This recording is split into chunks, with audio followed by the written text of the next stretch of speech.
just having a pre-talk, recordings hit. Spike Lou, man, here with the good brother. Welcome back to another week in the books. You know what it is. Your host, Rich, glad to be here. Always a pleasure, man. Joined by the legend, Spike Lou. Spike Yes, Lou, man, how you feeling, brother? Feeling good, man. Feeling great. Getting to be that time of the year, which we're gonna talk about here soon. So it's definite to make sure your spirits stay high this time of year and all of that good stuff. Absolutely, so I'm good. Man. How about you, Black man? How I'm you doing feeling? well. I'm doing well, man.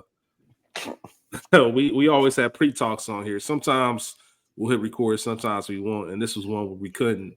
But it's always good to have this behind the scenes scoop. Just talk about stuff we can't talk about on the pod for one reason or another.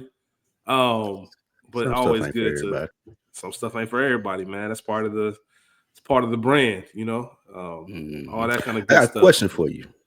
And shout out to Portia. I think I owe Portia $5.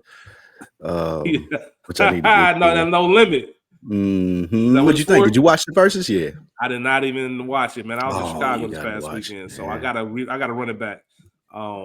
Actually, I'm gonna do that. I'm gonna do that ASAP.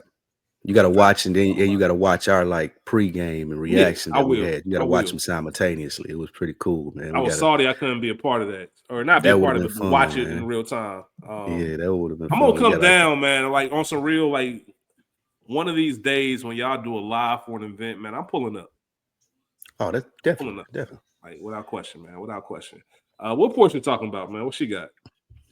She let me have it. As far as she picked No Limit, but I'm a No Limit fan, so I love to see it though. I thought Cash Money. I know you was on it because they was gonna do it better. But P did his thing, KO did his thing, man. That was a sight to see for people like me, like that grew up in that era that it was outside when that shit was outside. So yeah, that shit was great. Like I think I compare that moment, like that P moment for me is probably the number one moment when you're responding to Baby. That number one stunner shit. And he's like, nigga, you might have been doing that, but nigga, I was uptown too, nigga. And this is what I was. I put that right there with the Jada Kiss moment, even above it. The nigga, y'all niggas that live in Miami, y'all live in Colorado, nigga. You can come to my block, nigga. I'm on the beat. I was just about to ask you, which Jada Kiss moment was better, the freestyle, the Who Shot Your Freestyle, or the New York? The New York. I got that as the number two versus moment of all time, and I got Jeezy 3. Which one? One thing for certain, two things for show. I'm the realest nigga. When Gucci did the diss song, and it looked like it was going to go left, and then I tell you what. Just the maturity of that. So those my top 3 verses moment. But P for sure was number 1. And I'm about to be dropped. P was number 1. That was it. That was number 1 for you. I got that as number 1. If y'all seen the reaction clip, you could tell from my reaction. I saw the clip. That shit had 1 million views. That shit went up. So that definitely shout out to everybody that was sharing and reposting and commenting on that. Hold on, what's that 1 million views? Your reaction or the verses? Nah, their reaction. Well, it's 800,000. It's 800,000 some views. We're trying to get it to 1 million. So y'all go like it and do all the good stuff to get it to 1 million. Where's it at? Yeah, send it out. I'll share it tomorrow. All types of stuff. Man. Absolutely. I'll send it over to you. But yeah, man, I've seen it, but I'll find it in. It's probably on deck. It was like a multi collab, but yeah, it was multi collab. Shout out to J Red. Shout out to Q. Shout out to Ken from Dead End. Who gave you a podcast, Culture with Theory, man. It was very fun just collabing with those guys and doing the thing. It gave that streamer feel for our generation. Like you was there in the moment. We got to talk. So we want to do more stuff like that. And of course, you was talking about coming down. I want to plan something around. Maybe something that happens. You can come down and do that with us. We go to the studio and shit, but that'll be fun. 100% to have you there to do that, man. That was fun. That was real fun. What's up, man? What's up? You want me to get into? I got a couple comments real quick. You want me to talk about that, and then we talk about what Portia's question is? Yeah. Okay. All right, cool. Just real quick, just a couple things. I missed it last week. We had one from a couple of weeks ago from Public Enemy B. Shout out to our guy. This was from the first Friday's episode with Portia, Chapter 43. He just made a comment. Spike said they can't talk too much or be boring. Walk the fine line, figure it out. Spike Lou at his finest, man. That's just, it's not a game, y'all. It's not an act. If y'all can't recognize that's who Spike Lou is. We also have a comment from Portia 2 weeks ago on Chapter 44. This is when we had our Aisha Curry conversation. She said, folks hate that Aisha Curry is honest and doesn't act air quotes, like married life and being a mother is the best thing that ever happened to her. I don't think she was talking down on her relationship. She is just being an honest woman. A lot, in all caps, a lot of women feel the same way she feels and doesn't have any intent on disrespecting her spouse or family. Aisha just speaks on her life and mindset. She is not Jada. That is who was disrespectful to her marriage. Boy, Portia don't do one thing. She gonna come with her opinion. Yeah, you got to bring her to task about this next week, because that would, like, I'm not saying that she's wrong, but this ain't a conversation that you as Aisha Curry should have in public. And I think we said that. This is a conversation that you have with your homegirls over wine, or with your therapist, or with your husband. But it's definitely not a conversation to have with a podcaster. Like, that's not what fair. you do. That's the disrespectful part about it, because your husband is Steph Curry. Like, a lot of women who feel like their husband ain't Steph Curry. And that's funny. It's funny you say that, because I was shopping it on my homegirl, and she's like quirky. You know what I mean? One might call her weird. She'll call herself weird, but in a good way, not in a weird way, but just like, what the fuck is wrong with you, man? You funny, like you silly. Like, but she was mentioning like, yo, would you tell people I was weird? I said, nah, because if I say you weird and they don't know you, they can take that wherever they want to take it. Like, I let people draw their own conclusions, and there's no point. My whole point of saying this is having those public conversations like that. There's so much context that's being left out that you leaving the public open to make whatever interpretation they want without having all the facts. I admire her and respect her for speaking her truth, but it's not all the truth. And we don't know what Steph thinks. We don't know what kind of conversation you having with your husband and all this other stuff. And this isn't to Aisha. This is just for anybody. So I always think like, man, sometimes I'd rather be quiet and let people form their own opinion, because otherwise it might not be how you think it is, or I might be saying it in a way where you take it a certain way, but it ain't that. And then it's too much work to try to clean it up and say, oh, I ain't mean it like that. I meant it. It's too much. I'd rather just be quiet and let it go from there. So I agree with you. That's more of a homegirl's private circle. Yeah. Like you said, everything ain't for everybody. I ain't describing nobody that I fuck with as weird. No, not outside the circle. Like, we can talk amongst each other in the circle. Not weird, quirky. But quirky. But no, I'm not even addressing what you said. But okay, I got what you're saying. To her question and asking you, like, I wouldn't do that, because, like you said, there's so much context to that. Yeah, there's a lot of different weirds. It's a lot of different weirds. And if I say weird is a blanket statement, people might go all the way left and facts, like, nah, it ain't that type. It's just silly. Like, and that's the thing. Facts. So yeah, I agree with you on that one. The last comment comes from our guy B Divine Thought 7. That's our guy Q, if I'm not mistaken. Yeah, that's Q. He wrote it on YouTube. He said Nick said his era is 90 to 2000. When was he born? The world wants to know that, Q. We all want to know when Nick was born. If y'all remember, the first time Nick was on here, I asked him, Nick, how old are you? He was like, hold on, man, shit. I think Nick, like, I'm gonna blow the spot. Nick like 32, I believe. Yeah, he early 30s. 30, something like that. Yeah. But he swear he was outside when I was, which is insane. Yeah, because you was. What he saying? Yeah, I ain't got no joke for you today. I ain't got no joke for you today. Oh, I got something for you. You guessed. You guessed our my top 5, and it's out now. If y'all ain't listening, y'all can pause right now and go listen. I haven't listened yet. Also, you don't want to know. You want to listen? I don't want to. I don't want to. Okay. I don't want to know yet. But I did. Right. I am going to listen let you know tonight. If your guess was right. Well, I'm assuming the one that I had right. For those who don't Which know, one you think you had right? I'm about to tell you. For those who don't know, On Deck TV podcast have done every week for the past few weeks. Spike Lee and AB have unveiled their top 25 albums of the top 25 of the past 25 years. They've been doing them 5 at a time. And this past week, Wednesday, should I say, or 2 days ago, if you listen to this on Friday, they released their 5 through 1. And I've been paying attention to the whole thing. And I just randomly texted Spike Lee 3 albums that I thought were going to be in his top 5 because I didn't hear him mention it yet. I know he's a huge T.I. fan. So I said Urban Legend. Okay. I said Blueprint. And then I also said My Dark Twisted Fantasy, Kanye. And Spike Lee, to my surprise, now I just for clarity, 2 Chainz, was number 7 on his list. Which album? The Based on a True true story. That Based first on a True Story.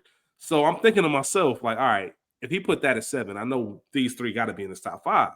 To my surprise, Spike Lee said only one of these made you the got top one 5. album right and one artist right.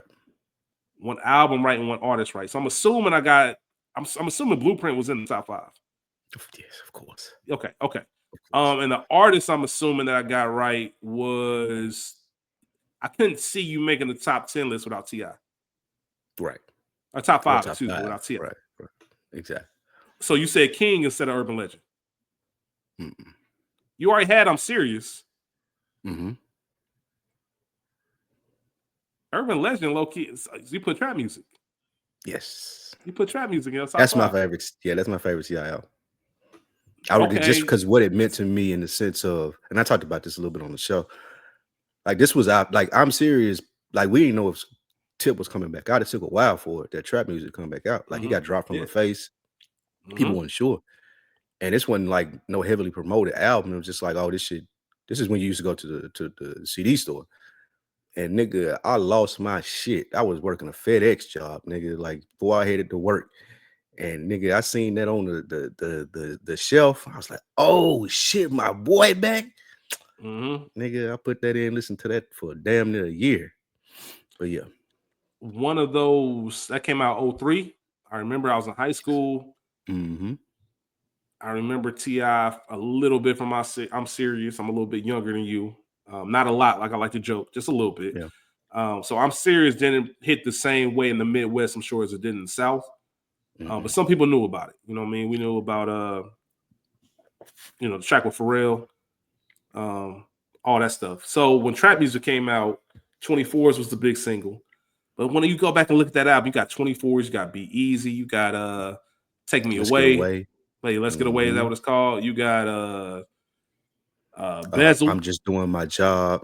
Yeah, T.I. vs. T.I.P. Yeah.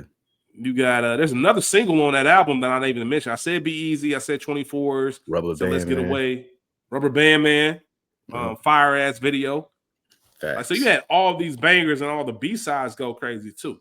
Like I said, Bezel with 8 Ball MJG and all that. Like trap music is one of them ones. And Doing My Job, like, one of my favorite songs. I'm just doing my job.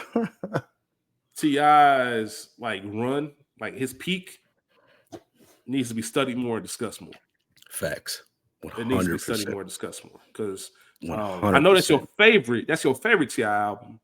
We've had a conversation about Urban Legend. Is Urban Legend a better album? That's the best album, but trap music. Yeah, Urban Legend probably the best album. Got you. Understood. Understand. And there's an argument for trap music too, by the way. King, I got one. Go ahead. I was about to say, King, ironically, when it came out in 2006, because of the year T.I. was having with ATL and the album, and Grand Hustle was popping, and the Cool was popping. It was a big album in the moment, but when you go back and listen to it, you're like, nah, some of that early work's better. It's a big, like, loud album almost. You're having a different conversation about T.I. if he didn't get locked up after that album. Like, at his place in rap. King. He got locked up after King. That's right. If that hadn't happened, we having a different conversation. Even though he's still a great and a titan, I feel like in the game, there's a different conversation being had about T.I. if he doesn't go to jail after that King album. Nah, that's so there's going to be one surprise probably to you on that top 5, and that's just because it's so recent. But once I say it, you'll be like, yeah, that makes sense. And then Michael, by chance? Okay. That's it. Okay. Yeah. I know my dog, man. I know my dog. I know my dog, man. Yeah, facts. So yeah, and then the other 2 is gonna be like, yep, I see both of them. Especially if you listen to On Deck around the time that one of the albums came out. Okay, bet. Yeah, that's nice, man. That's a great project that they got going on. Shout out to that was fun, man. Make sure you pay attention to them. Every third Wednesday, collabing with Dead End Hip Hop now. We've got a lot of good stuff going on. So please pay homage and show some love to AB, Spike Lou. You got a question for me? Yeah, I got an interesting question that I'm stealing from another podcast. A fan wrote this in and wanted them to answer. And I was like, damn, I'm going to cover this on a couple platforms. I'm going to take it to Is the Mic Still On? I want to hear them from you, but I want to hear it from you as well. And you and I talk about it more where there's less voices that's going to be on, is the mic still on? I think it's a really dope question that there is no wrong answer to. So if you could delete an emotion from every human to make the world a better place, what would that emotion be? Damn. So every human has the same emotion deleted. Yep. We all lose this one emotion. Damn. Yep. Greed. Fire ass question. Greed would be it for you. Yeah, greed. I think greed would be, because I think when you lose greed, you automatically gain more in compassion. You can pay more. You gain more in giving. This is just a guess, without thinking this out. I think greed is the one thing, like the idea of having more.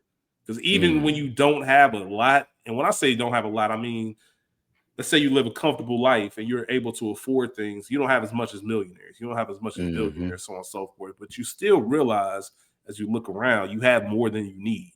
You know what I mean? Like, I have more than I need, and I still want more. But if I really do inventory, or is that ambition? Yeah, it's greed, because the stuff that I want more of is stuff that I have. I think ambition is more so like trying to be better and striving for more, upgrading the things that you do have. So getting greed, more of the same. Go ahead. So greed for you is like more shoes, or bigger apartment, or more clothes, or going more places. Is that greed to you? I think greed to me is hoarding things that you don't need. Give me It's an almost like example. a sport. It's almost like a sport. Okay. Like, so let's say take shoes, for example, right? I can't even tell you how many shoes, Spike Lou. I wear the same 4 or 5 in rotation. If I continue to buy shoes, maybe, hold on, let me back this up. Maybe that's not greed, because that can be collecting, that can be a hobby. Yeah. What is something that can be greed? That is, I feel like I think greed. So greed is when, all right, so greed is if somebody said, hey, that's taking a $40 million bonus and you got homeless problems or vagrancy problems all over the country, right? That is saying that's being worth 100 mil. Someone offering me another 20 mil.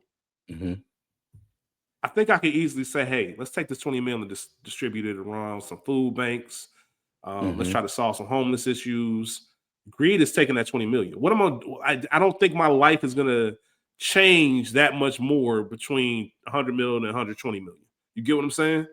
Like, I don't know how much better my quality of life would be, other than maybe affording a couple more private jets. That's greed. But once you get to 100 million, you have a lifestyle that you have to maintain. So that 20 million helps you make, like, you get 100 million, you're not going to be in the same apartment. You ain't going to drive the same cars, and those things are going to have maintenance. You're going to have maybe a staff or things like that. So that 20 million would help, right?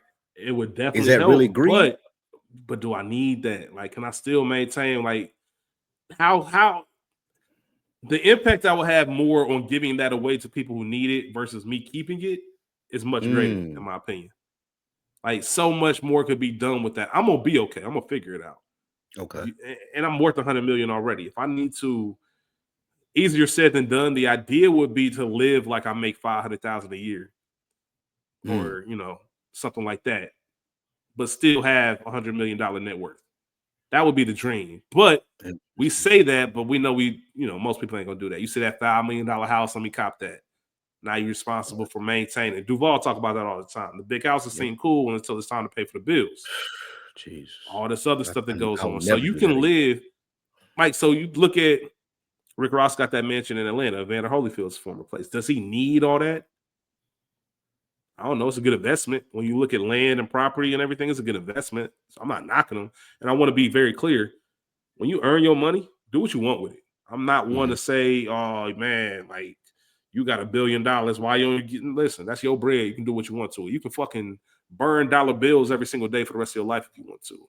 I might feel a way about it, but that's your prerogative. That's your right. But do you need all of that? I talk about it all the time. Speaking of T.I., Trouble Man album, the song Sorry, Andre 3000, man. I learned that apartment's way more exciting than a big ass house on the hill. Like, it's just not, the idea of things sound better. And then once you get them, you realize, like, oh shit, this really wasn't even all I need. I could have stayed in the penthouse or whatever the case is.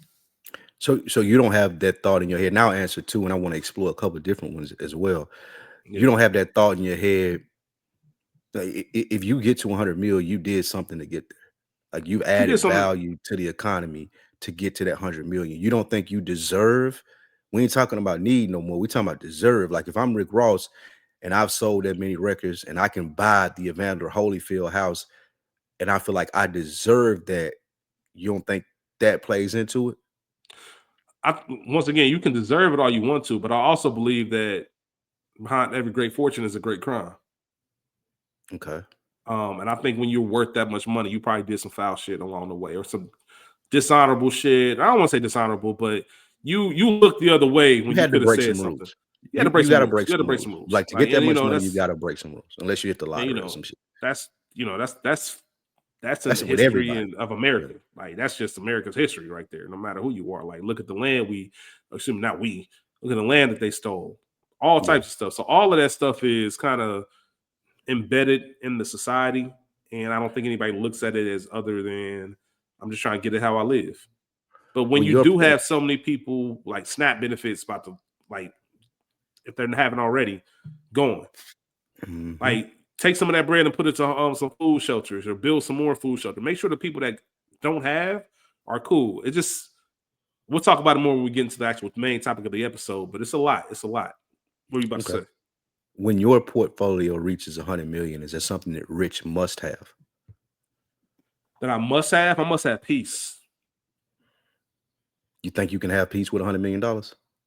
That's what I'm scared of, and that's why I don't necessarily want to strive for that. I think it's So what hard would your number to be? If it ain't 100 million, what would your number be where you think you could still have peace and like 50, be not comfortable, but well, okay, 50. 50, be able to do what I want to, help people when I want to. If I got to fly first class instead of buying a jet, that's cool with me. Like I'm Yeah, good I with ain't got that. to buy a Like jet. I don't I need a don't jet. want to. I I don't want to be want able to. to And take a jet if I need to, but if I I don't need needed to to, yeah. buy If a jet. on some Yeah, random shit, like me and yeah, the absolutely, homies that'd be shooting to cool. Vegas or something like that. Yeah. 100%, 100%. That would be dope. Having the money to do whatever I want, but I also don't want to. I don't want to get in the rat race of trying to grow it or maintain it. I just want to be comfortable and be able to help people when they need help and be able to do what I want and live comfortably. I don't have to blow all this bread or do all this stuff. So I even now, bro, I live a pretty good life. Like I'm able to Mhm, do a lot of things that I want to do. I go to restaurants, I can order what I want to order. Like, you know what I mhm. mean? I might not be getting the special section or the bottle service and all that, but I don't need that either.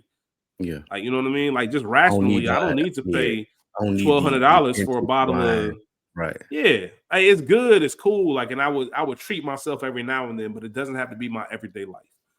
I don't need that. I'd rather be with the people, and I don't want to like live away from people. Like, and what I mean by that is, I don't want to be so disconnected from the average person that I can't relate to anything that's going on, or um, Mm, for lack of better terms, regular shit.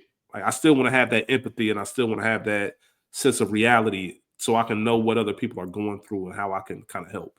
That's the biggest thing, man. But I also understand capitalism, and I understand that if I got a chance to get a bag, I'm gonna take the bag as long as I'm not selling my soul or doing something immoral. Like if somebody offer me 20 million for the podcast I'm a part of, then let's run it. Like let's run it. And I'm gonna try to be smart with that money, put some of it up, pay the taxes up front, and go from there. But yeah, I I don't need a ton. I need my people to be okay. That would be my need if I had my number. And I know okay is relative, Yeah. but for as many people in my circle that I could remove the everyday struggle of the rat race from their life, that would be my need. And I need a number that's sufficient enough to support that. Now, I don't want them to be dependent upon me to be what they Okay. need to be, but I do want that stress relieved from them to be like, I've been provided with the resources to do what I need to do to sustain for myself. I was It's just not about going to to be a ask what free that looks ride like. or a free ticket, but it's going to be a putting people in a position where they can learn what they need to learn and have the resources that they need to get where they need to be. If somebody come to me with a business plan, it wouldn't just be me giving you the money for the business plan. I'm also going to hook you up with my homie or my person that I know, or we going to find somebody that can help you get it from that plan to where you want it to be. And that's going to be your system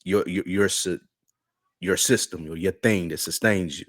Like I that would be my need if I make it, well, when I make it to that number that you're talking about. Like, so Yeah. mine would probably need to be about between 80 and 100, because all the people that mean something to me, I want them to not have to worry about their 4 or 5 kids.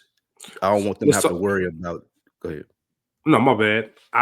This is very interesting that you bring this up because I want to know what that looks like for you. Because I've thought about this from time to time. Are these are they employees under your brand, Mm-mm. or are you I'm giving so them the money to start their own stuff? Like you said, business plan. I'm going to invest in your business plan, and I want to see you grow. It And I know depends you on say you who don't it want is. them to be dependent, but It depends on who it is, to be honest with you. Like, there's certain how? people in my circle where it would be like, nah, you just go do that, bro. But there are also certain people in my circle is like, nah, we finna bust this down. Even if it's something small as 5%, just so I can make sure that I get something from it. How? Not in a I need that way, but in a I'm invested in it two way. If I know I'm getting 5% in it, there's something that I got to put into it too. But there are also some of my people that in my circle is like, no, you take it and you go do that. I don't gotta have nothing to do with it. Okay, so is that a one-time thing? Yeah, you need to be able Because to you're like not this. about to keep coming back Right. So for you're not coming back continuously like that. And yeah. that's a part of it. Like, it ain't just gonna be here's the handout, go figure it out because you gave me a business plan. It's also here are the resources to it as well. If I don't know the person, then we finna find the person that's gonna help you make this successful. We're gonna get you the business coach or the sales coach or the business person that can put everything together for you, or whatever you need to make this successful. And you got to give it a real run without me having anything to do with it. So that is ideally the place that I would like to be at. Because What if I don't have a family or kids or wife to take care of and have to like do those things. So I would want my circle to be as sufficient as possible in what they want to do, not what they have to do. so? Let me ask you this: what if your homie says, "Lou, I appreciate the, I appreciate the vote of confidence, but I don't want to do Mhm. all that. I want to be a driver, or I want to be your assistant, I want to be a manager." Like, what if they Mhm. want to just be on your payroll? Are That's a you good gonna question. say, are you gonna say, "Hey man, you got to think bigger if you're gonna be around me," or you say, "All right, cool." No, I mean, if that's what they want to do, if they want to check for, if they want a salary of 250,000 a year, 125,000 a year, then that's fine. If they feel like that's what they need to sustain, then that's cool. What about But they all but they right? also So have to do the job though. It's not like that. See that then that blurs the line almost, like, because that's what I'm now we're saying. not just homeboys no more. Like, there's a Yeah, job that you have to do, exactly. and that's a conversation that has to be had before that. Like, there's like I have homeboys that I would never hire. I don't care how much money that I make. I would just give them the money because I Yeah. just don't believe that they would do the job because we're cool. But I also have homeboys that I have the utmost respect for in business acumen, and I know how they take stuff and how serious they are about what they do. That I would hire and be like, nah, like, go ahead. Like, you want to do this? Like, here go the resources. Let's do it, and you can do this up under me. Yeah, like, I have homeboys that I have that trust in, and I also have homeboys that I don't. Like, there's no way that I would trust them with that, and that would probably I wouldn't even say sever the relationship, but there would be a serious disconnect there because some like people will look at it just like a free ride, or I'm just getting a check. So I would have to evaluate what they're good at. If they coming to me and telling me they want to do something that I already thought that they're good at, then it's cool. Let's run it. But if it's something that's out of the blue, like, oh, I want to be your manager, and it's a nigga that I look at like, bro, you like I couldn't do it. Like, and I look at you like you can't do it, then nah, I'm not even gonna explore that. I'll just give you that bread and let you figure that out. And if you blow that, then you can't come back, of course. Because now we So got to start so having conversations about what you really want to do, not just you getting that bread. so before you give your answer, Hmm. you come up on that 80, 100 million, right? Hmm. I come to you, Spike Lou. Hmm. We up, not you up. We up. I What would accept that from you. conversation? Well, just take me out of it. Anybody, one of your close peoples. All right, somebody Mhm. somebody that you're real close with, you trust. you know ain't on no bullshit. Right. Is there a conversation or ground rules that you have beforehand? Like just One because million that's a percent lot of money. Okay, got you. has Do to you be. know Has to be. what does that sound like? It sounds like first ripping the band-aid off and then to be like, yeah, we are up. And in order to stay up, if you want to do this thing that you're coming to me as, here's what that looks like. It's Hmm. probably going to include you studying under somebody that actually has done it for real professionally and understanding the LeBron James model. You're doing LeBron James model is a great example. You're also doing Forks episode in the Bear. Like you need to Richie, you need to go to a Exactly. restaurant and learn how to Go do to this a shit for fine real. restaurant, learn how to fold the napkins, Yeah. learn how to put the forks where the fork's supposed to be, learn how to clean the spoons. Did we ever talk You about can't just the Kenny the Jet Smith story and mm-mm, Kohler? I don't know if we ever talked about that. There's a I story don't out there. think so. Kenny the Jet Smith, y'all know from NBA on not TNT anymore, it's ESPN, NBA Tonight, whatever they call it. Inside the NBA. Inside the NBA. Thank you. He was talking about one summer when he was at North Carolina. He was a roommate, or he had some guy sleeping on his couch for the summer. Last name is Kohler. Now, if you go to your bathroom, you look at the sink, look at the toilet, you'll probably see it. Yeah, Kohler. Whole co-HLER. family, pretty much in the plumbing industry. He didn't know this at first, and then found out that he was the son or grandson of the Kohler family. And immediately was like, "Yo, why are you sleeping on my couch? Like, why your dad just ain't make you no CEO? Why your dad ain't make you an executive at the company?" And he told Kenny Smith, like, "Well, I gotta be a plumber first." He's like, "What you mean?" He said, "Well, I can't just walk in and be an executive, even if I am related or that's part of the family model. I have to be a plumber. So that way, when I am an executive, I know if a company's charging me $1 for some screws, they really 20 cents. And I know when Mhm. somebody trying to get over on me, I know the ins and out of the business versus just being placed in the top tier position, not knowing anything. You only learn through experience." He said, and my pops wasn't about to have that. Like, you're not just about to rise up, you're about to do all the steps and then make your way up there. And I thought that was brilliant because that's how you learn. I agree. I think that's an important thing to get lost, like in Mm-hmm. entourages and things like that. When you bring people around with you, as you said, we up. Like people have to understand the nuts and bolts of being up. Like you got to understand why this thing works this way. Like if I want one of my homeboys to be a road manager for us when we touring doing podcasts, like he got to understand what that looked like. I can't just Mm-hmm. hire him and tell him to be the road manager and book hotel rooms and make sure that the venue is straight and things of that nature. No, you need to know if the Mm-hmm. venue is going to be like how much time do we have? Like how much money they're giving us on the front end or on the back end, like who collecting it, like all of those things Mm-hmm. you need to be well versed in. So you need to find somebody to do that, or I need to find somebody that can show you that. The Rich Paul, like I said, LeBron James model. Rich Paul Yeah. didn't just jump out being an agent, but Right. now he's the top agent in the game because, of course, yeah, you had a cheat code that was LeBron James, but I also learned from people while LeBron was young and while he was building this brand. And now I got Clutch Mm-hmm. Sports.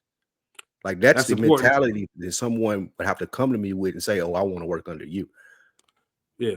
That's the important part to say too. LeBron got drafted in 03. Rich Hmm. Paul probably didn't get popping till 10, 11, 12 years later. People knew who he was, but as far as Facts. being the top dog, it took years. And just a reminder, it doesn't happen overnight, no Yeah, matter who it's you gonna have be next nice. to you. It's gonna be nice when since we out popping bottles and you can't do it. Yeah. We going to Vegas and you can't go. You have to Yeah. study this. You have to learn this if you're serious about it. Now, if you want to just Mm-hmm. be with the clique and chill, then cool. We're not doing that. We can do something Yeah. else. But if you want to do that, then they're going to be sacrifices for you to be a key part of the puzzle for this thing that we have going, like a cog in the machine. Yeah. Like I And don't judge you out and as your home, but like the circle that I'm speaking of, I ain't judging you either way.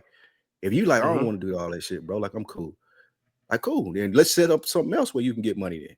That's gonna be Yeah. easier for you, where you can participate in us going out and kicking it. But if you want that model where I want to be the best at this thing that's gonna benefit this whole up thing that we got going on, then it's some shit you're gonna have to sacrifice. And I'm not gonna have to Mm-hmm. sacrifice because I'm doing my work.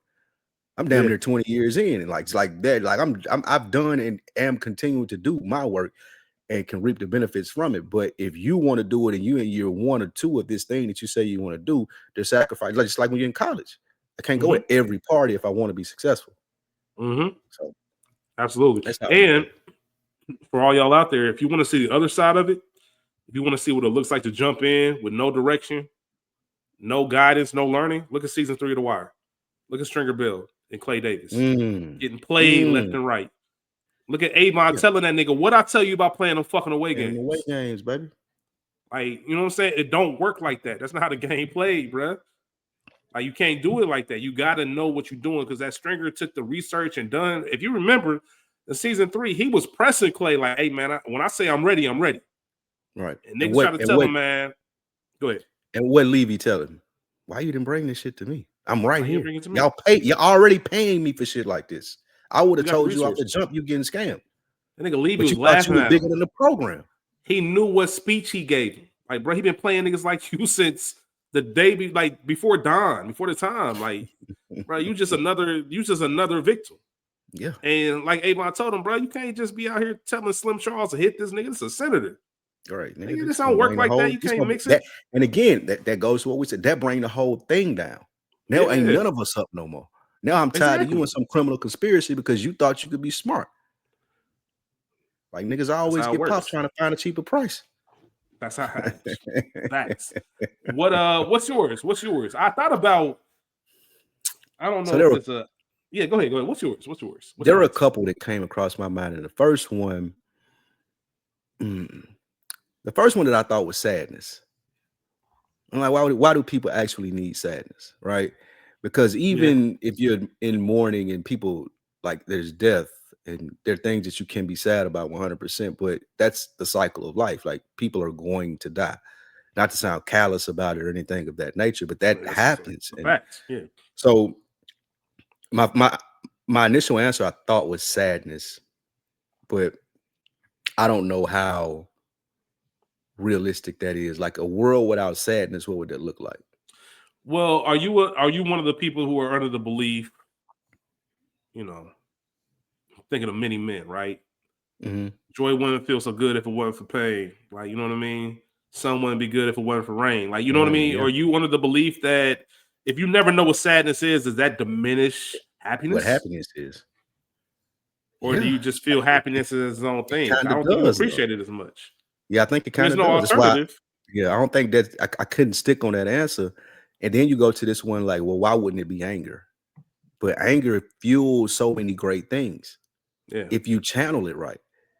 Like things Mm, that just think about, like me and you both play sports, football. mhm, Like just think about the shit that pissed you off. Like motherfucker, what a motherfucker might have said, a coach, somebody on the other mhm. team, and what that anger channeled into, or somebody telling Yeah. you, oh, you can't do something even outside of sports, like in corporate America, or even with this, when people were telling me that I don't know why y'all doing it. This shit ain't like that angry fuels the drive inside of you that's like it ain't nothing else like that. So Yeah. it can't be anger. Envy was one. If That you now could that's a take there's envy, no use for there's envy. no I agree with you. useful emotion. Like that's not a useful looking at someone and being jealous of what they have, even if Mhm, that does fuel you to work harder to try to get there, you still don't have to look at them and be like, damn, I'm mad that they have that. mhm. That's Yeah, that's a disgusting that's emotion hating. right there. Yeah, that's Yeah, hating. that like hating, like just that nigga don't deserve that, or like that's nasty right there. That is So I nasty. That's a think good one.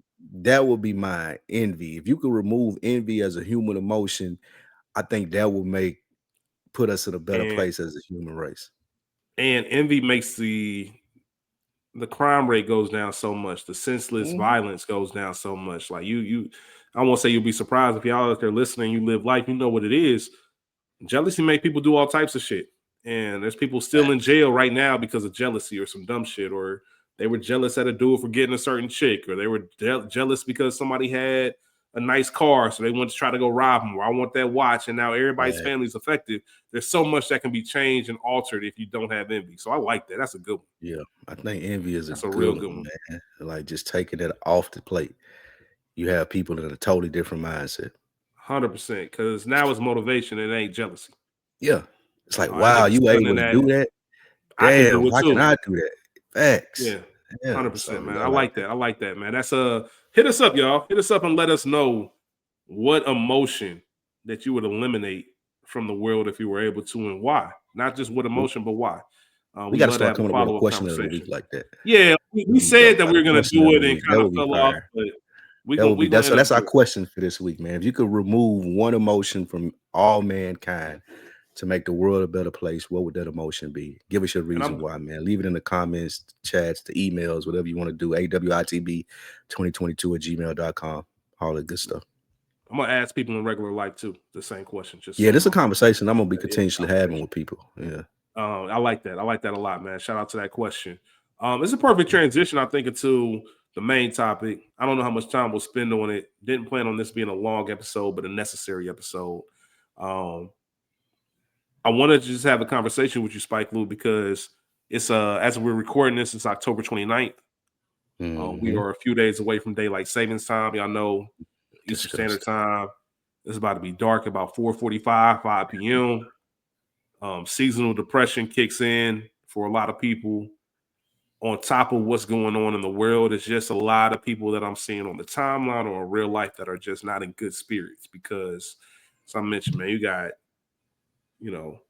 president is a demon, government sick people, That's a putting lot it of lightly. people a lot of people lacking empathy. You got the government shutdown, you got a lot of people furloughed, you got a lot of people out of work, 300,000 black women affected with their jobs. You have the job market not doing as hot as you would want to. People looking for jobs, and not even a black white. I got my homie, a white dude, putting in 200 applications, not getting any call. But you know what I mean? People who are qualified and doing things, and it just makes you look at, damn, like not everybody's in a well-off position of where they can go 6 months without work or go a year without work and still be cool.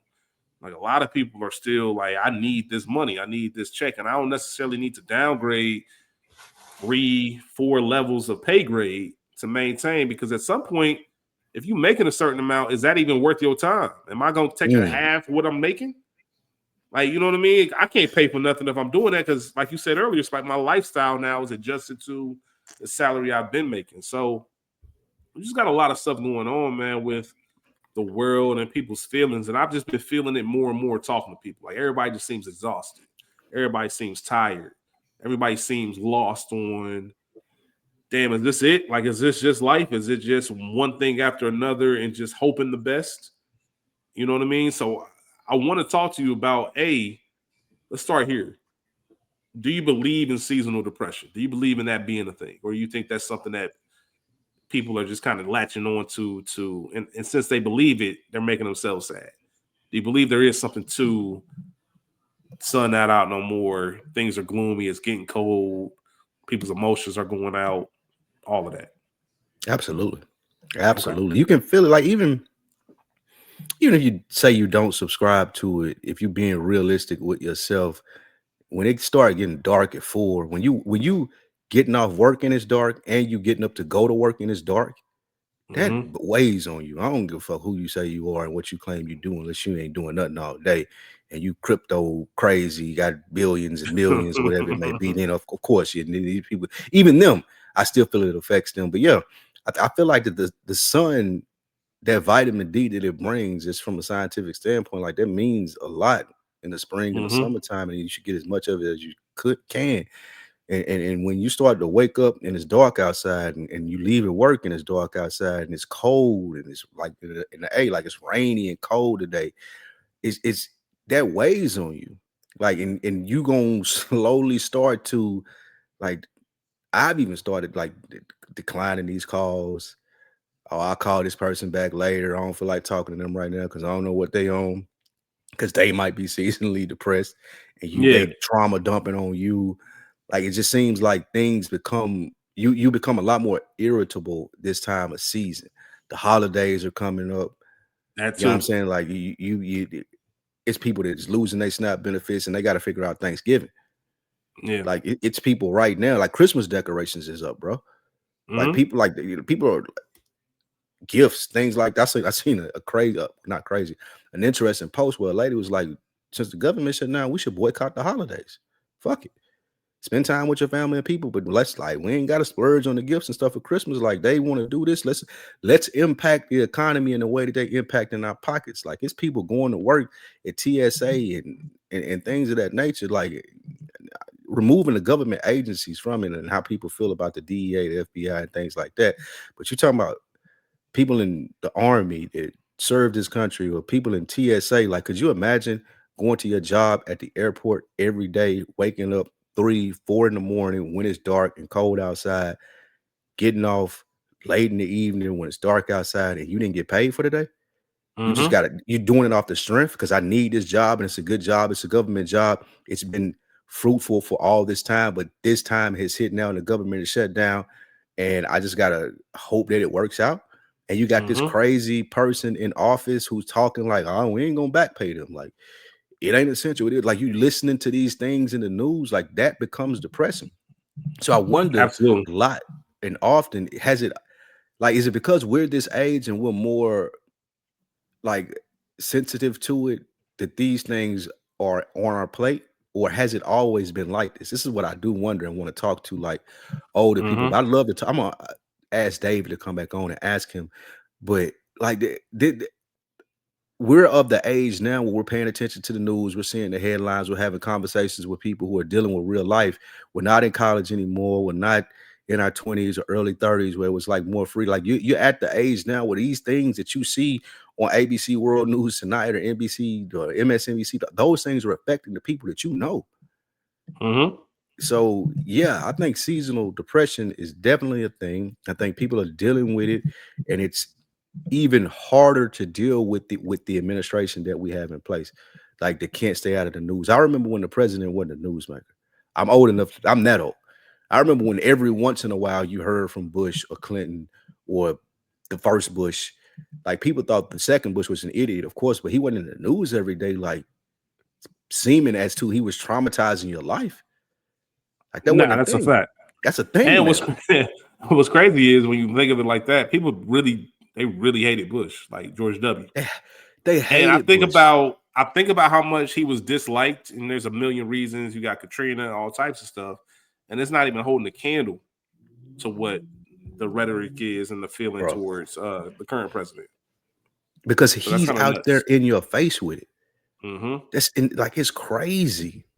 So Mm-hmm. yeah, I definitely think seasonal depression is a thing, should be taken realistic. I mean, people deal with it with working out. People deal with some people isolate, which I ain't against being an only child, and like I understand how isolation helps sometimes, but it can be also bad. Like, I try to catch Yeah. myself as far as isolating and not just wanting to hear or talk to people. But yeah, I'm Yeah. way more open to talking, having conversations, going out, having fun in the spring and summertime than I am around this time of year. Like I'm supposed to play golf tomorrow, and I'm trying to figure out a way to get out of it. Nigga, it's gonna be 56 degrees. I'm like, bro, I don't know. You know what I'm But saying? Like, I don't know if I can do that. it's something you just said that I want to make sure everybody understands. And please, I urge everyone to do this. Please make sure you're intentional about going Hmm. out and doing things, because it is easy right now to isolate and just go home after work and be in your bubble and watch your shows or catch up on movies and play the game. And that's cool. Death Like I think that's scroll. necessary to do that, but you got to be able to have some interaction and some human to human time just to make sure you don't fall too far off the ledge, or it's because it's gonna be a long period, man. It's gonna be a long 6 months between Facts. everything you just said. I'm looking at. And real quick Go ahead. before you get off of that, what we have to understand in the time that we're living in now, especially when we're talking about seasonal depression, you really need to be careful with is that your algorithms. You're going to click Facts. on something like this ain't never been a thing before. Like seasonal depression has always been a thing, but if you add these sprinkles to the cake, it could get much worse. You're going to Mm-hmm. click on something, someone is going to send you something, something is going to catch your eye, and you're going to be like, oh, what is that? And then that shit is going to overwhelm your timeline. And you're going to find yourself in this rabbit hole of people who are complaining about things and making you feel a certain way of type stuff about things because you see so much of it. We've never had to deal with that. Well, we're starting to deal with that much more as people. And that could be very tricky around this time of year. You can be sitting there, like you said, in your bubble, death scrolling, and seeing all these, like, you click on one thing about the hurricane in Jamaica, and it's like, damn, now you're seeing all this tragedy, and it's in Jamaica. You click on one thing about food banks, and you seeing all this tragedy about people not being able to eat, SNAP benefits being cut off, and that's all you're Yeah. seeing, and that's all that's on your mind, and that's all you're talking about, and that adds to the seasonal depression even more so than what we're talking about in previous times. Yeah, man. So Pray be for careful. Jamaica too, man. What's going on out there? Yes. That's a great point for all of you. I'll tell you, like Instagram for right now, right? If you go to Instagram, like go to your profile, those three bars in the upper right hand corner, click on that. It's Hmm. gonna open up your settings. You go down, scroll down to content preferences, Hmm. and there's a reset button. Reset suggested content. Do it. There's Mm. multiple tabs that you can go through: sensitive content, political content. So you might not even know what your setting is at. So I never looked at this while you Hmm. were talking. I just Googled it. Like, how do you reset your algorithm? Because obviously it has a lot to do with what you like, maybe some of the posts that you save. Like Instagram's going to pick up, or What social people media is going to send pick up on you. all of that. What people send you, all of that. You can change all that stuff to more, whatever the case may be. Not interested, interested, and there's things that you can go ahead and tag. So I think doing that, but resetting it is a good place because, like you said, that's just going to put you in a certain space. Um, I was thinking about something else you just said, which was it does feel different now that we're adults, and not that we weren't adults before. So as I was looking through like recessions and things like that through the government, right? We had one when I was a kid. And then the first one was really only 8 months. It was March 2001 to November 2001. If anybody remembers the .com bubble and everything like that, but it was only 8 months. It really wasn't anything you felt. You know what I mean? I didn't feel that as a high schooler. And then you look at obviously '07 to '09, right? Those, Jeezy even had an That was a album. major one.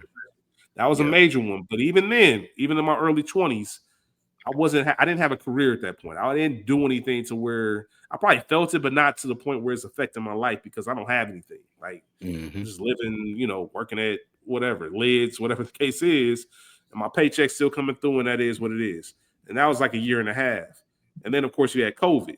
And it looks like we're like on the doorsteps of another one. And when you see people that that can't find work or trying to feed their family and themselves and maintain whatever life, it does affect you differently. It's like, damn, you want to give as much as you can and help as much as you can. But it's also one of this feeling where you don't want to be numb to it and just say, oh, well, this is just life. And, everybody got to get it how they live. I think the community aspect of this plays a big part. So it does play a factor, man. It's just, are you able to separate? I guess this is where empathy comes in. Do you have empathy, Spike Lee, during times like this? Or do you, for your own, we titled this episode Protecting Peace. To protect your own peace, is it easier for you to just kind of like tunnel vision it and just be like, you know what? Everything fucked up right now. I got to make sure I'm okay. Because if I'm not good, I can't be good to anybody else. But if you That's the do the main. tunnel vision thing, then you can't really have time to really help out and expand any other interests to other people. Because it's like, yo, I'm so locked in on making sure my mental peace is protected that I can't really invest too much in your struggles and the problems that you having because that's gonna throw me off track and we all fucked up. How do you view Yeah, that? I think you're right, and you have to protect your peace first, because if you fall through, then you can't help that person that you have empathy for. Mm-hmm. So there's a fine line in, like, you can't ignore what's going on. You can't do that, but you also have to make adjustments in the sense of, like, you got to tighten up. Like you Mm-hmm. said, I can go to the restaurant and order whatever I want to, but do I need to do that right now? Exactly. You know what I'm saying? Like, I could go play golf for 3 hours or 4 hours, but can I go volunteer the food bank because the Mm-hmm. line's gonna be out the door and people need that food? Like, I think there are certain things that you could do to help and still protect your peace as well. But to answer your question, the most important thing is protecting your peace. Like, all of us are probably going to see a phase of this where we got to cut back, not because you need to, but because you just are being smart and preparing for what may be coming ahead. Like, people have been saying it for a minute now. It's about to get ugly out here. It's already ugly out here, actually. And people are right, and that have been saying that for a while. or being like I told you so. Like, so yeah, protecting your peace is a big thing now, and you have to put that first. But there are also caveats that you can make if if you have the capacity to do so. If you had a capacity to go volunteer, if you can donate food, if you can volunteer at food banks, if you can do some of those things, then by all means do it. But first and foremost, make sure you straight, because we at a place where you have to consider that. Yeah, What yeah. about you? And What you think? which part about All protecting, of it, like and yeah, tunnel protecting vision? your peace. Like, yeah. I struggle with it, man, because I agree with what you just said. Like, you have to make sure you're okay, and it's kind of the opposite of what you're trying to accomplish, right? Because um, when you care about people, when you care about the overall well-being of people, it's hard to see them struggle. But I think knowing yourself is a big thing, and if you're that empathetic to where it can kind of pull you in as well, like how much good is that really doing you? And I'm a big Mhm. solution guy. Like, what can I do to help? Mhm. And sometimes you get, if you feel helpless when all you have is thoughts and prayers and all you have Right. are well wishes. You know what I mean? Like, I can't, there's nothing tangible I can provide to you that's going to change your situation. And I think that's the first Sometimes thing. thoughts and prayers is, I mean, sometimes that got to be it though. And listen, I just had a recent conversation where somebody just needed to vent. Yeah, And I sometimes you think just the got to listen. small things, the small, being available is, I think, the most important thing. As long as you have the space for it. All right. If you're right mentally and you're not like kind of stressed down or bogged down by other things, if you have 5 or 10 minutes or 30 minutes or whatever to talk to someone and hear them out, or kind of recognize that hey, they just need to get this off. I'm gonna sit here and listen. Like, you never know what that's gonna do for someone, because they might be in a situation where the people they normally talk to, they aren't listening, and I don't have any outlet, or nobody seems to care about what I got going on. And guess what happens, Lou? When you already fucked up on something, and then now other people don't care, it puts you even further down that spiral, and you Yep. start thinking even worse thoughts. And it's just like, yo, I just need somebody to pay attention and realize that I'm going through it. And a lot of times, that first time, like, everybody just take a second and just think about that first time you really fell off. That first time you just Mhm. felt like you was down. Like, Lou, you talk about moving to Atlanta and walking to work. Like, you know what I mean? Just Mhm. those moments. And you just like, unless you've been through that and seen it, you don't really know how you're gonna respond to it. Like, you don't know about the nights where you just want to like go home at 6 p.m. and go to sleep because it's Mhm. either that or cry. Like, you know what I mean? Right. You just try to figure out, how do I get out of this rut? How do I get out of this situation? And there's a lot of people that might be going through that for the first time.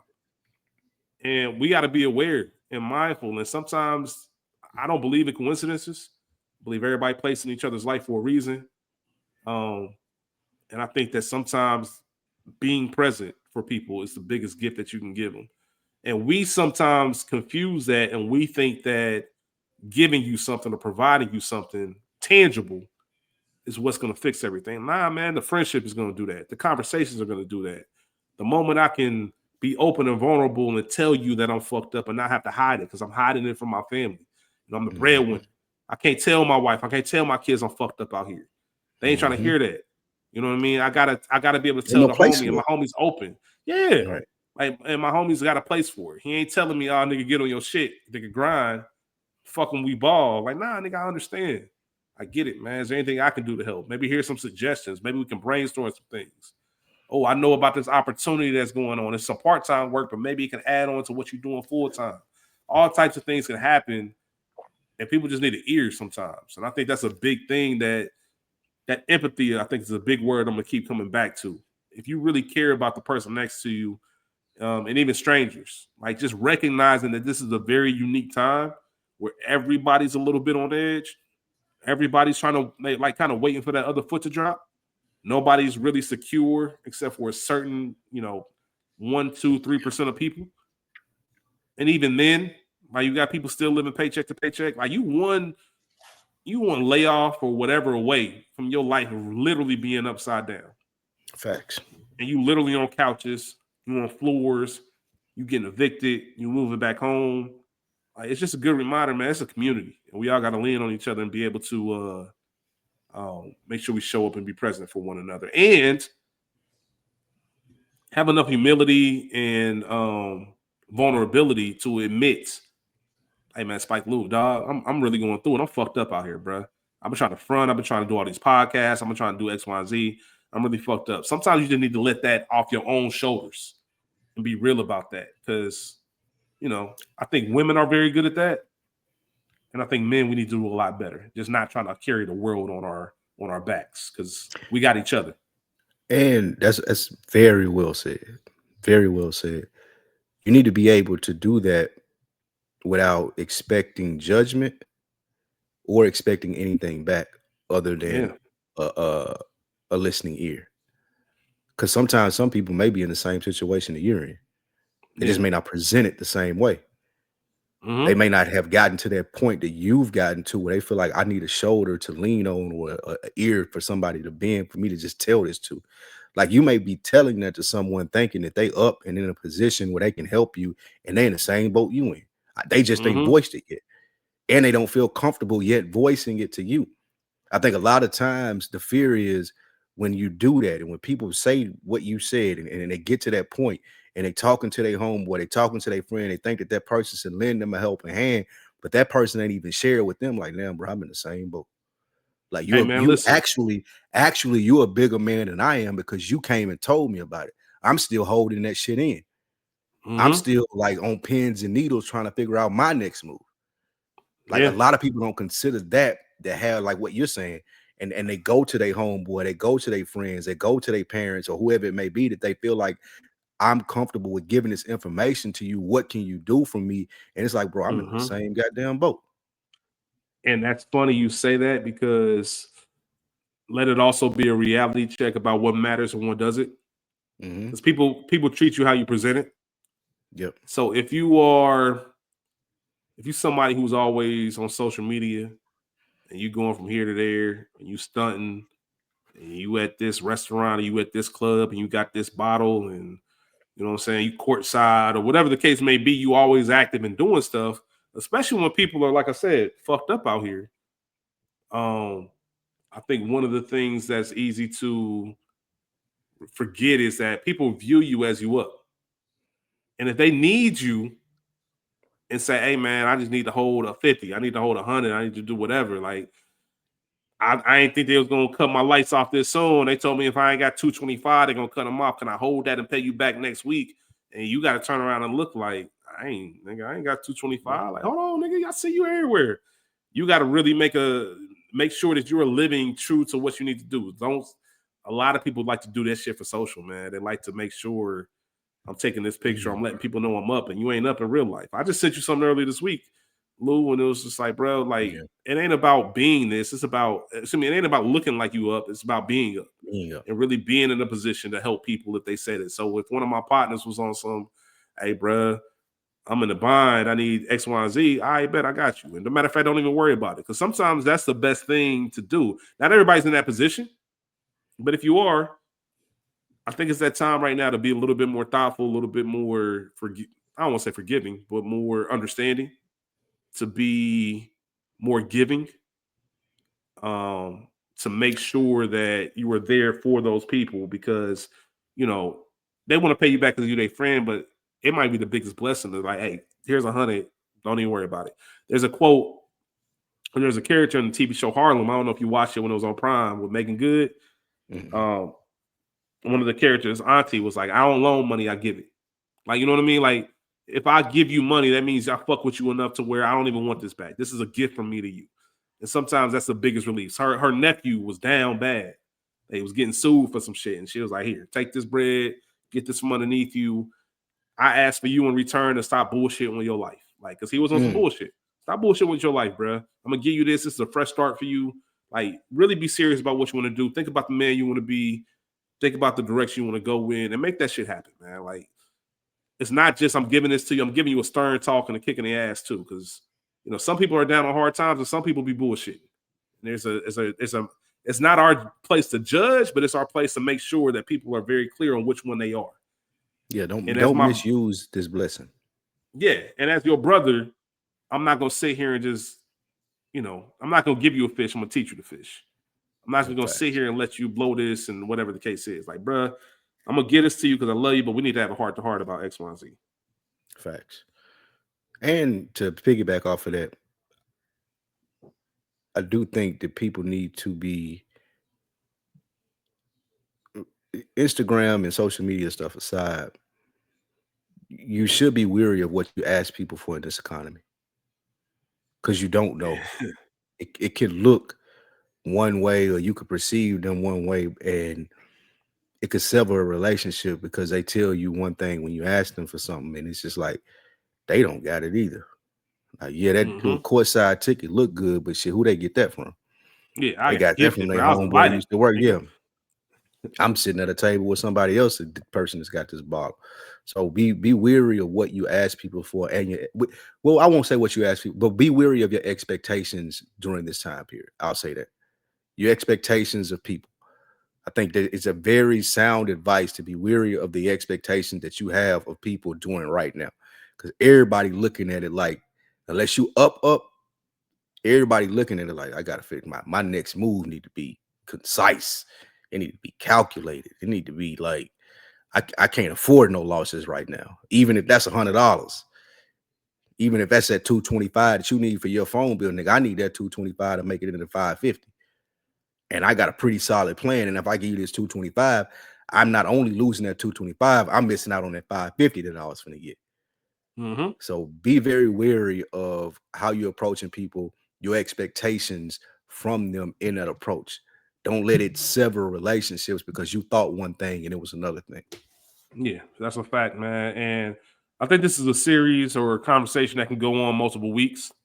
I love to have other people on here and give thoughts on like what are the best practices to attack seasonal depression, to attack all the worldviews and like what's going on. And when you turn on the news every single time, it's always funny, man. When I go home and visit moms, we got a little running joke about it because she'll be watching the news, and every time there's a new story, they do a little segue. All right, next after the break, we're gonna talk about, and it's always some sad shit. It's always some like, I'm like, Mom, man, why are you watching this?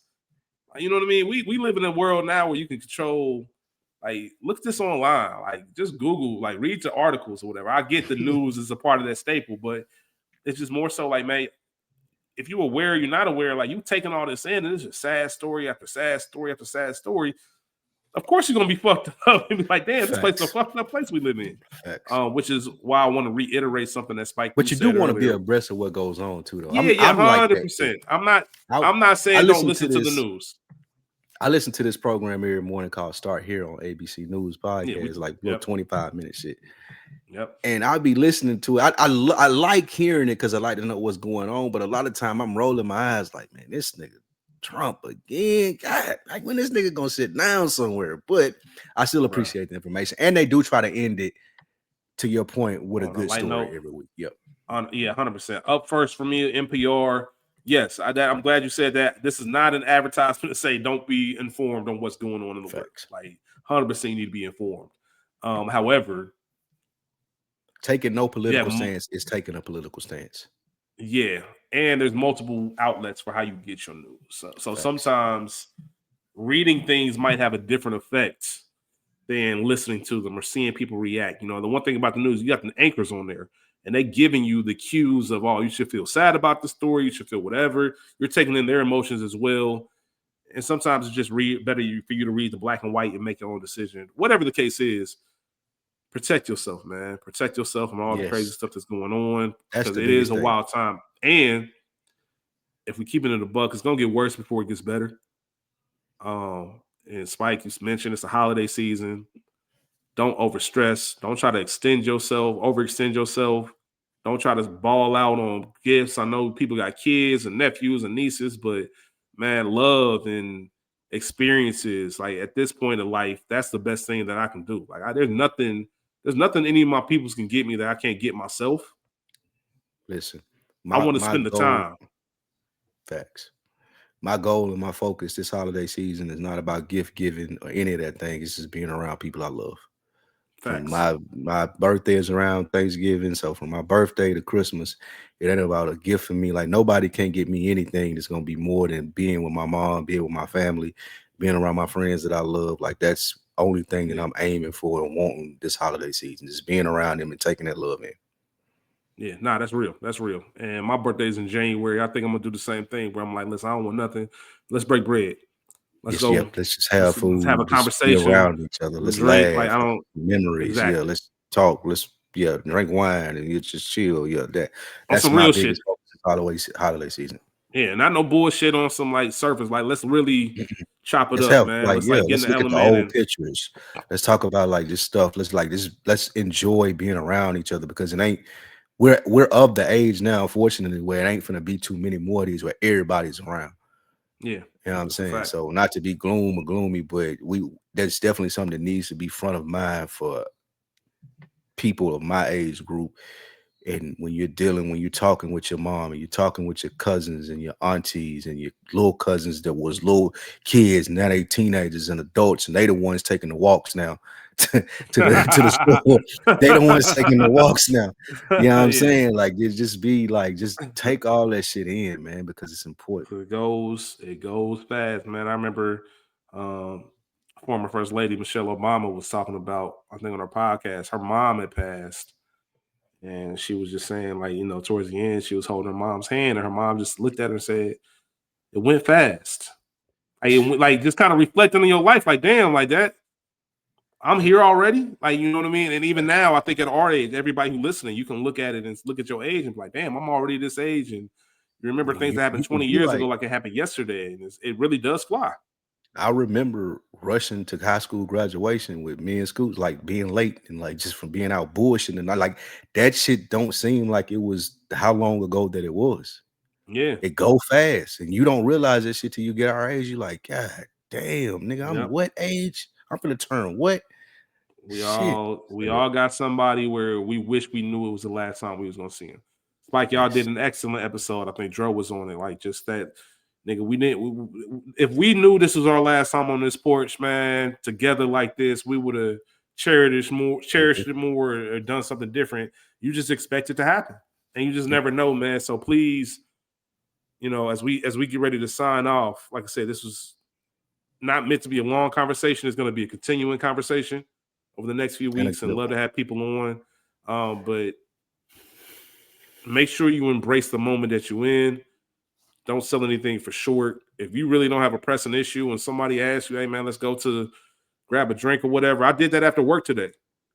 After work, people was like, hey man, hit it. I'm normally, hey man, I'm going home. I'm like, you know what? Let's do it. And you just never know. You Mhm. never know what you're gonna fall into. You never know what kind of networking. You never know what you're gonna learn. But most importantly, you know that you use that time well and it was with good people. And if you're able to do that, by all means, please do that. Do not, we reiterate, do not isolate yourself. It's going to be so easy, y'all. Make sure you're around some love. Make sure you're around people that care about you. Make sure you're around people that you care about. Make sure that if somebody crosses your mind, just send them a text. Don't be I was just thinking about you a few weeks ago. Nah, man. Hey, man, you was on my mind today, man. Just hope you're doing well.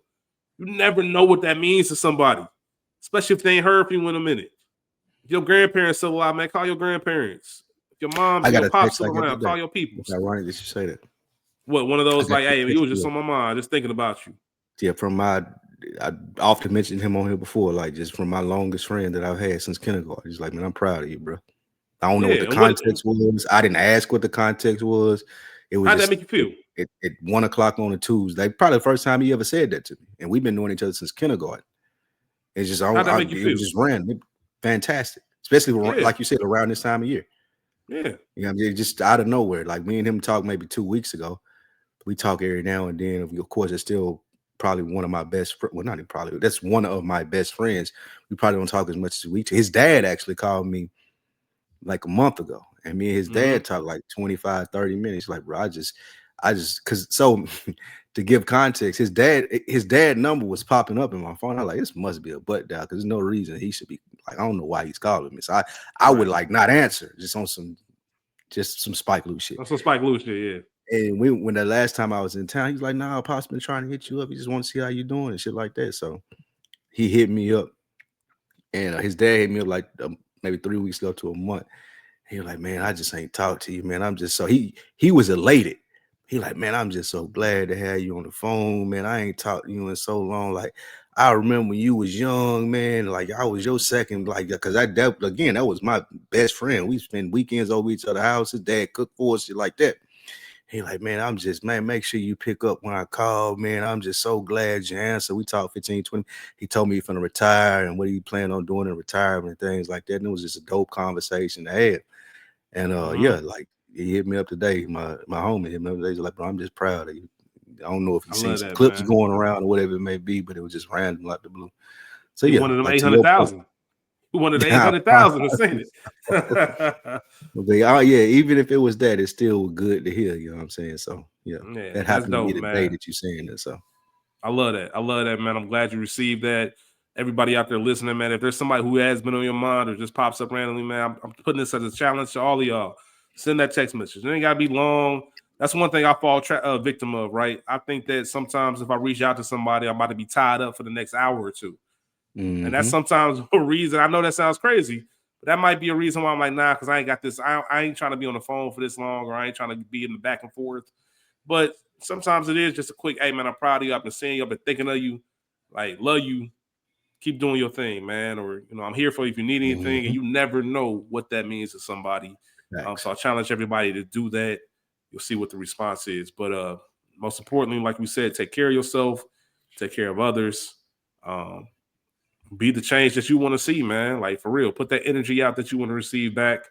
And we're going to get through all this together. I think this is something that's really necessary. Hopefully, it opens up a conversation amongst you, your group, your friends, us. Like, feel free to reach out to Spike Lou, myself.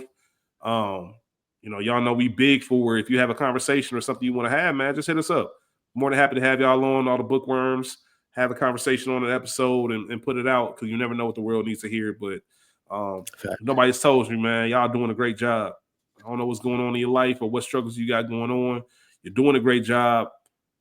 Keep going. The shit ain't for the meek. It ain't easy, but it's all worth it, man. We don't quit. And that's what it's all Yep. about, man. We don't quit. So Spike Lou, my dog, I appreciate you, man. I'm proud of you too. I appreciate you, Um, my brother, and I'm proud of you and as well, my guy. I appreciate that, This is a man. great conversation. Bookworms, Great conversation, man. absolutely. I do really finding our footing in these last couple of chapters, man. And I do appreciate that. And I hope you guys feel the 100%. same way as well, man. Continue to comment, rate, and to tell people, grow this podcast to where it needs to be. These conversations need to be had mainstream amongst Black men and people experiencing and understanding this thought process versus everything else you hear. That's what we're here Facts. for. So y'all continue to Facts. help us grow this. Yep. Take care of yourself. We're gonna see y'all next week. Peace. We out. Peace.